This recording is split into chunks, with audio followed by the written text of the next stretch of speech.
నమస్తే అండి అందరికీ. నేను మీ Madhavi Krishna. Welcome to my channel Madhavi Krishna's Navarasa Kathamalika Telugu audio stories. నీ మీద నాకు ధారావాహిక ఎపిసోడ్ 12. కిరీటి నవ్వుతున్నాడు నీహార్ని చూసి. క్షణాల్లో ప్రారంభం అవ్వబోయే అన్నదమ్ముల పోరాటానికి రిఫరీగా ఉండడానికి సిద్ధమైపోతున్నట్టుగా ఉంది అతని మొహం.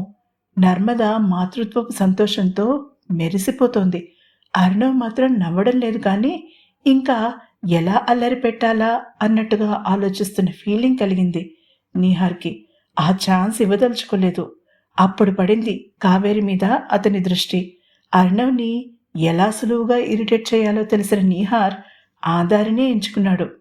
అబ్బా అన్నాడు నుదురు రాసుకుంటూ. ముందుగా అతనికి దగ్గరగా ఉన్న కావేరి రియాక్ట్ అయింది. ఏమైంది నీహార్, చూడని.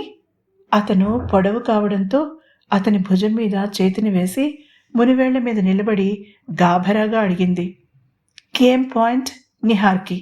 సిన్సియర్గా తన డ్యూటీ చేసేశాడు కిరీటి. అప్పటికే అర్ణవ్ స్టీమ్ ఇంజన్లా శబ్దాలు చేస్తున్నాడు. ముక్కుల్లోంచి చెవుల్లో నుంచి పొగలొచ్చేస్తున్నాయి. అక్కడ కాదు కావేరి, ఇటువైపు. ఆమె సున్నితమైన చేతిని నుదుటి మధ్య తాకించుకుంటూ అన్నాడు నిహార్. అంత పొడవుంటావు, ఎలా చూసేది? ఇలా కూర్చో చెప్తా. అతని చేతిని పట్టుకుని లాక్కు వెళ్ళి సోఫాలో కూలేసి కొద్దిగా కిందకి వంగి అతని నుదుటిని పరీక్షగా చూసి చిన్నపిల్లలకి ఊదినట్టుగా ఊదుతుంటే అర్ణవ్ ఆమెని విసురుగా వెనక్కి లాగాడు. కావేరి విషయంలో చాలా పొసెసివ్గా ఉండే అర్ణవ్ని చూసి కొంటిగా నవ్వాడు నిహార్. వాడు నాటకం ఆడుతున్నాడు అన్నాడు కంప్లైంట్ చేస్తూ అర్ణవ్. లేదు లేదు కావేరి, నిజంగా బాగా తలనొప్పిగా ఉంది. కళ్ళని అమాయకంగా పెట్టి గారంగా అంటున్న నిహార్ని 4 పీకడానికి రెడీ అయిపోయాడు అర్ణవ్. అర్ణవ్, మొదలుపెట్టింది నువ్వు, రాజీకి రావలసింది నువ్వు. కిరీటి అతన్ని వెనక నుంచి హెచ్చరించాడు. నువ్వెప్పుడు వాడిని సపోర్ట్ చేస్తావు అలిగాడు అర్ణవ్. కావేరి, నీ చేత్తో టీ ఇవ్వవా ప్లీజ్, అమృతం తాగినట్టుంటుంది మరింత సెగ పెంచాడు నిహార్. కావేరి నవ్వి వంటగది వైపు తిరిగింది. అదే చేత్తో ఆ టీలో బొద్దింకల మందు కూడా కలుపు, అది కూడా అమృతమైపోతుందో లేదో చూద్దాం వెనక నుంచి వెటకారంగా అన్నాడు అర్ణవ్. కావేరి వెనక్కి తిరిగి కొరకరా చూసి వంటగదిలోకి నడిచింది. 6వ నెలలో ఉన్న నర్మద భుజం చుట్టూ చెయ్యి వేసి ప్రేమగా సోఫాలో కూర్చోబెట్టాడు కిరీటి. ఆమె కాళ్ళు పెట్టుకోవడానికి అనువుగా స్టూల్ మీద ఆమె పాదాలు ఉంచాడు. పూర్తిగా మిస్టర్ కుటుంబరావుగా మారిన కిరీటి టీవీ హెడ్లైన్స్లో లాగా అనౌన్స్ చేశాడు అర్ణవ్. రే, ముందు నీహార్తో గొడవ సర్దుకో, తర్వాత నా జోలికొద్దు గాని తీయగా హెచ్చరించాడు తమ్ముడిని. మాట్లాడకుండా వెళ్ళి సోఫాలో కూర్చున్నాడు అర్ణవ్. ఇక ఉండబట్టలేకపోయాడు నీహార్. హక్కున నవ్వాడు. ఉక్రోషంగా చూసిన అర్ణవ్ సన్నగా గొణుక్కున్నాడు. ఏమంటున్నావో వినిపించడం లేదు. కిరీటి నీహార్ ఒకేసారి అని గట్టిగా నవ్వారు. అదిగో అదే అదే, నన్ను చిన్నపిల్లాడిని చేసి ఆడుకుంటున్నారిద్దరూ అంటున్నాను అన్నాడు కోపంగా. నర్మదకి అర్ణవ్ మీద జాలి వేసింది. చిన్నమరిదంటే విపరీతమైన అభిమానం నర్మదకి. ఏంటి మీరిద్దరూ అసలు అన్నలు కదా తనకి, అలా టీజ్ చేస్తే ఎలా? కోప్పడి లేచి నిలబడి అర్ణవ్ వైపు తిరిగింది నర్మద. అప్పటికే నర్మద మాటలకి అర్ణవ్ మొహం టామ్ నుంచి చీజ్ కేక్ కొట్టేసిన జెర్రీలా నవ్వుతో నిండిపోయి పెదవులు ఈ చెవి నుంచి ఆ చెవికి సాగాయి. దా అర్ణవ్, మనం వంటగదిలోకి వెళ్ళి కావేరిని విసిగించుకుందాం, వీళ్ళకి అసలు సెన్స్ ఆఫ్ హ్యూమర్ లేదు అని తన చేతిని అందించింది. అర్ణవ్ సోఫాలో నుంచి చెవుల పిల్లిలా గెంతి వదినగారి చేతిని అందుకుని కిరీటి వైపు నీహార్ వైపు చూసి విజయగర్వంతో నవ్వాడు. వెళ్ళండి వెళ్ళండి, వెళ్ళి విసిగించి చూడండి, అట్లకాడ ఎర్రగా కాల్చి వాత పెడుతుంది ఇద్దరికి.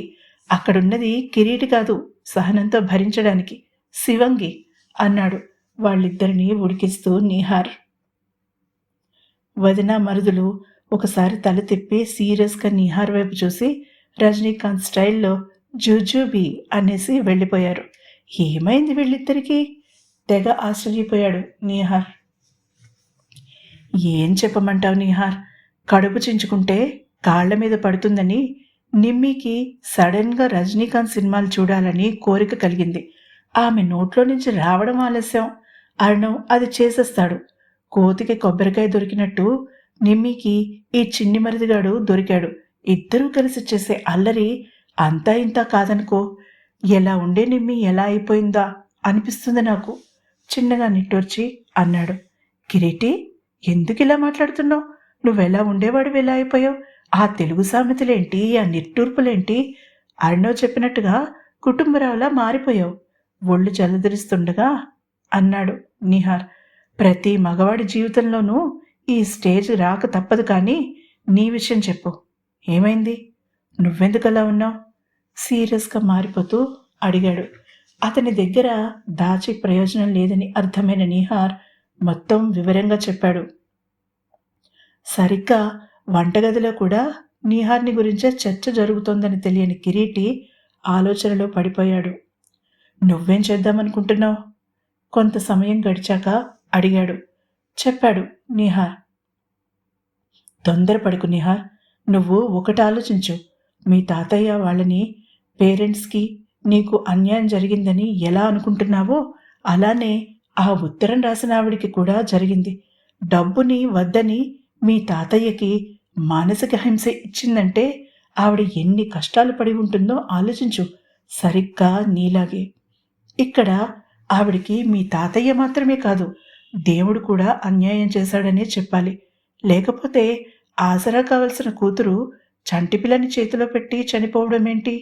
నువ్వు కల్పించుకోకపోతే వాళ్ళకి న్యాయం జరగకపోవచ్చు నిహార్. ఆలోచించు. కిరీటి మాటలు నిహార్ని పునరాలోచించుకునేలా చేశాయి. ఇంతలో వాళ్ళు ముగ్గురు కిచెన్లో నుంచి బయటికి రావడంతో వీళ్ళ మాటలు ఆగిపోయాయి. నిహార్ తన సమస్య ఒక్కదాన్నే చర్చించాడు కిరీటితో. రెండవ సమస్య ఎలా చర్చించాలో అర్థం కాలేదు. అవకాశం కోసం చూస్తున్నాడు. ఆ అవకాశం నర్మద రూపంలో వచ్చింది అతనికి. ఆలహ్య, లంచ్ స్కిప్ చేశావంటే నీ జీతంలో 10% కట్ చేసి పడేస్తాను, సీరియస్గా వార్నింగ్ ఇచ్చాడు ధ్రువ్. అప్పటికి అతను నభని కలిసి ఆలేహ్య నీహార్ని కలిసి వారం కావస్తోంది. ఇద్దరూ పైకి మాత్రం అసలు ఆ సంఘటనే గుర్తులేనట్టు ప్రవర్తించారు. ఆ టాపిక్ని ఇద్దరూ తీసుకురాలేదు. మీరిచ్చే జీతమే ఎలక కన్నమంతా, మళ్ళీ అందులో కటింగా దబాయించింది. హా, సీరియస్గా కళ్ళెగరేసి రెట్టించాడు ధ్రువ్. ఏం లేదు, ఊరికే అది అది జీతం పెంచుతారేమోనని అంటూ సణిగి అతను ఒక కనుబొమ్మ పైకెత్తడంతో గబగబా బిల్ కౌంటర్ దగ్గరికి నడిచింది. చిన్నగా నవ్వుకున్నాడు అతను. జనాలు బాగా వస్తూ ఉండడంతో ఒక కుర్రాడిని కూడా అపాయింట్ చేసుకున్నాడు టేబుల్స్ క్లీన్ చేయడానికి. ఇప్పుడు అతనికి ఊపిరి తీసుకోవడానికి టైం దొరికింది.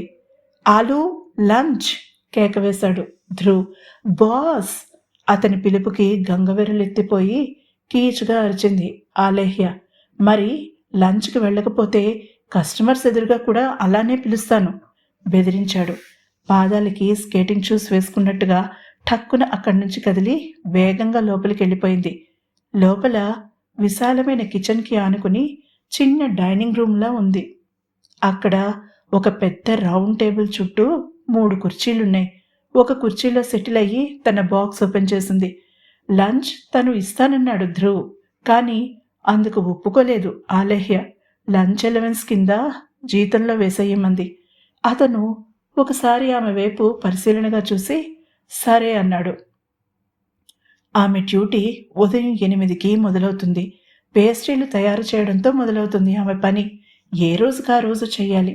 ఎందుకంటే మిగిలినవి మన్నాటికి ఉంచడు ధ్రువ్. రాత్రి రోజుకి ఒక్కొక్క ప్లేస్లో పనిచేస్తాడు.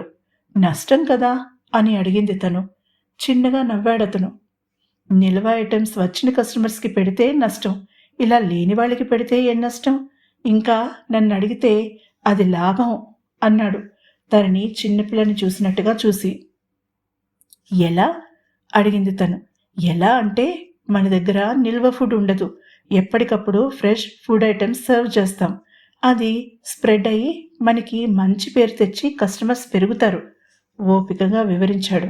అంటే నువ్వు బిజినెస్ కోసం రోజు పంచుతున్నావా? అపనమ్మకంగా అడిగింది తను. అంతే మరి, లేకపోతే సమాజ సేవ చేయడానికి అనుకున్నావా? నవ్వుతూ అడిగాడు. అబద్ధం. దేశ సేవ చేసి వచ్చిన సైనికుడు ఎప్పుడూ అలాంటి స్వార్థపూరితమైన పనులు చెయ్యడు, వాదించింది తను. నవ్వి ఊరుకున్నాడు కానీ ఏమీ మాట్లాడలేదు.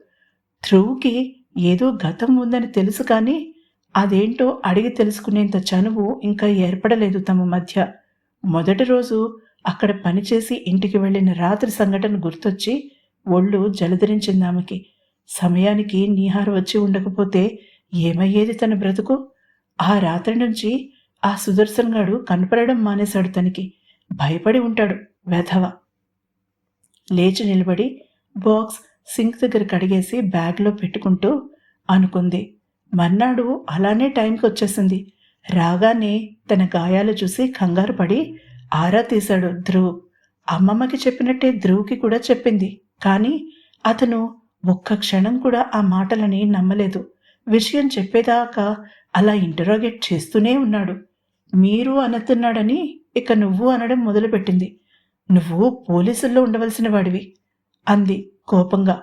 దానికి కూడా చిరునవ్వే సమాధానం. అతి చిన్న వయసులోనే మేజర్ అయినట్టు మాత్రం చెప్పాడు రిటైర్డ్ కల్నల్ ధ్రువ్ బాజ్వా. ఆలోచనలోనే బయటికి వచ్చి బిల్ కౌంటర్ దగ్గరికి వచ్చి అప్పుడే లోపలికి వస్తున్న ఒక జంటను చూసి కంగుతింది ఆలేహ్య. ఆ జంట ఎవరై ఉంటారు? తెలుసుకోవాలనుకుంటే తర్వాతి ఎపిసోడ్ని తప్పకుండా వినండి. ఈ ఎపిసోడ్ కనుక మీకు నచ్చినట్లయితే తప్పకుండా లైక్ చేయండి. అలాగే సబ్స్క్రైబ్ చేసుకోవడం మర్చిపోకండి.